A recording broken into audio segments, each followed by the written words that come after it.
अहम ख़बर आहे आवाज़ शेयर कंदासीं। पीपी चेयरमैन बिलावल भुट्टो ज़रदारी सांगड़ में रोहिड़ी केनाल खे लगल खंड जो नोटिस वरितो आहे। अवा खे आगाही ॾेई रहिया आहियूं। पीपी चेयरमैन बिलावल भुट्टो ज़रदारी पारां सिंध हुकूमत खां रोहिड़ी केनाल खे लगल घारे बाबति रिपोर्ट तलब कई वई। जल्द खंड बंदि करण लाइ समूरा वसीला इस्तेमाल कया वञनि। पीपी चेयरमैन जोड़ो चवण आहे। अवा खे अपडेट ॾेई रहिया आहियूं। आपाशी खाते जो वज़ीर यकीनी बणाए त बरसातुनि दौरान अहिड़ा वाक़िया पेश न अचनि।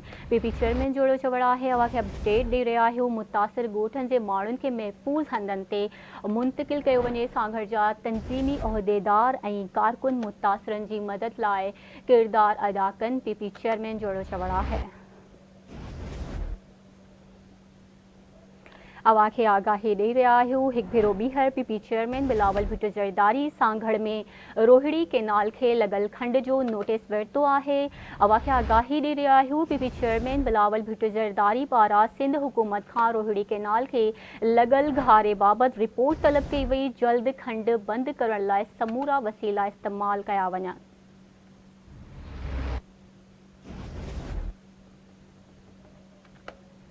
अवा खे आगाही ॾेई रहिया आहियूं। आपाशी खाते जो वज़ीर यकीनी बणाए त बरसातुनि दौरान अहिड़ा वाक़िया पेश न अचनि। पीपी चेयरमैन जोड़ो चवण आहे। मुतासिर ॻोठनि जे माण्हुनि खे महफ़ूज़ हंधनि ते मुंतक़िल कयो वञे।